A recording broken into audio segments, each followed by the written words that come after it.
All right, so finally, episode 1 is dropping of my new podcast/YouTube channel. So I am really excited to finally be starting this journey with you guys, and let's just jump into it. So this is the first episode, so I'd really appreciate it if you guys would smash the like button, subscribe, turn notifications on. If you guys are new to the channel, just joining, let's see if we can hit 50 subscribers within the first month.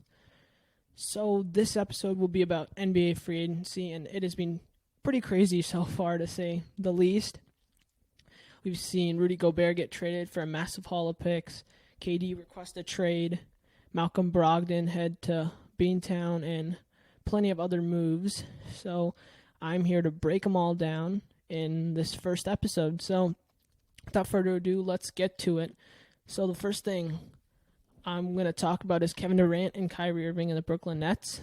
Kevin Durant requested a trade on June 30th, the official start of free agency, just before it started around, I'd say 2 p.m. he requested a trade.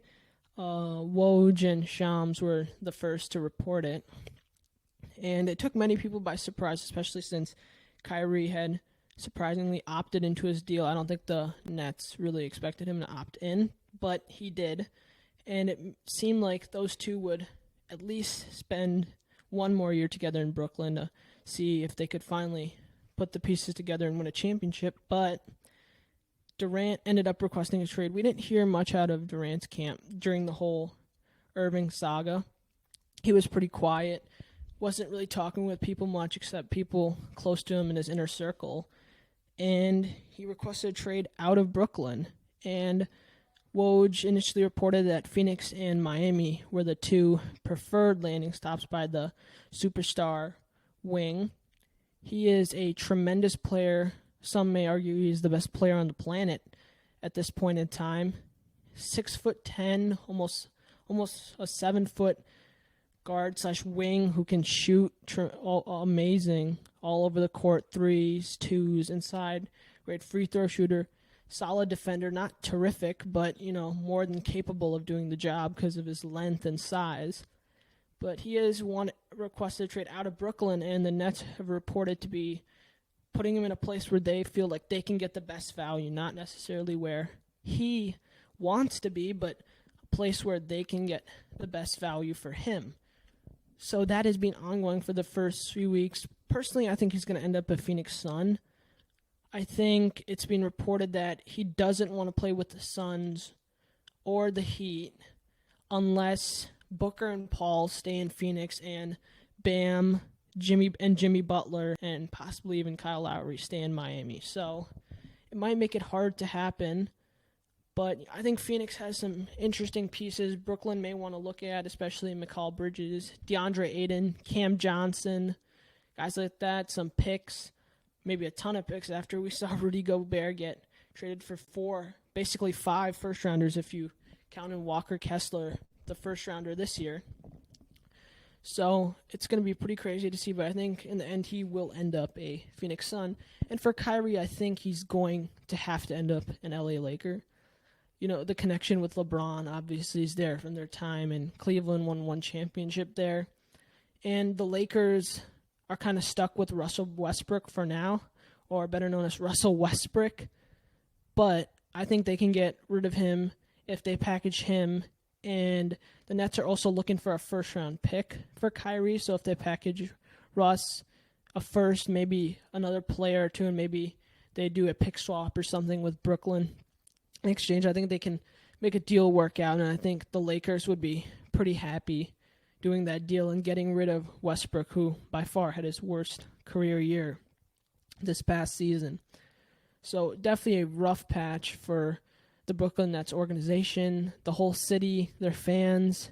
When Kyrie and KD originally signed, there was a ton of optimism that finally this team would be good. They hadn't been good in so long. Jason Kidd back then was the last great player to lead them. And then, of course, they made the infamous trade for Garnett, Ray Allen, and Paul Pierce, which did not work out in their favor. And the picks they traded led to superstars like Jaylen Brown and Jason Tatum down the road for the Celtics, which we will talk about later on in the show. But definitely a turbulent, time for the Brooklyn Nets organization is the nicest way to put it.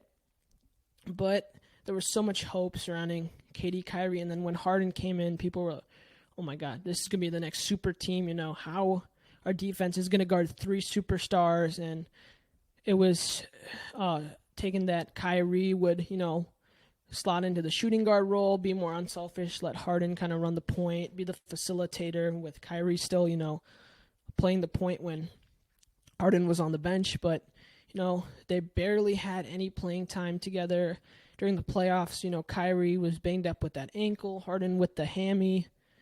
Durant was forced to do all the heavy lifting, and they would have beaten the Bucks if Durant's foot was just behind the line. But unfortunately for him, it was on the line, and the Bucks ended up taking that game and the series in overtime, and they would later on become champs of the 2021 through 2022 NBA Finals. Of course, the Warriors just won it this past year, and we'll discuss the pieces they lost in free agency as well.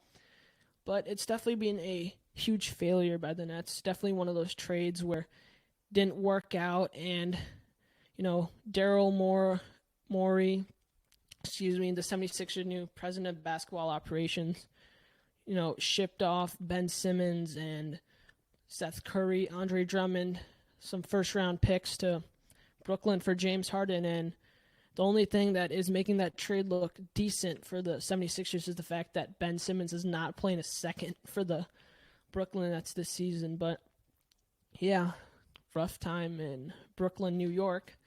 Moving on to another major trade was the Rudy Gobert trade. Rudy Gobert was traded from the Utah Jazz to the Minnesota Timberwolves for 4 first-round picks. Most of them, I think at least 3 were unprotected, which has become the new trend. Unprotected picks is what teams covet these days, as well as players like Jared Vanderbilt, got Walker Kessler, this year's first-round pick, Pat Beverly. I feel so bad for Pat Bev. If you guys watched the play-in game against the Clippers, Pat Bev was so emotional after the win, saying, this was a huge turning point for the franchise, and he's being shipped off to Utah.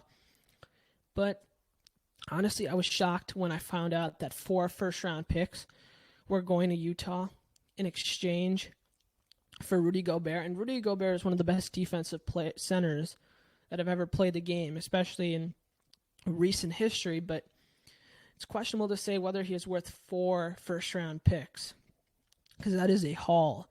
And that leaves me to wonder, if Rudy Gobert is worth 4 first-rounders, how much is Kevin Durant worth? 5, 6, 7?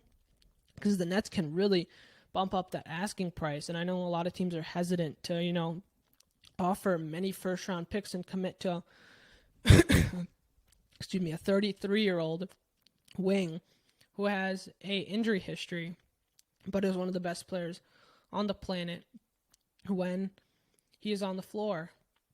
So it'll be really interesting to see that. And that'll do it for this video.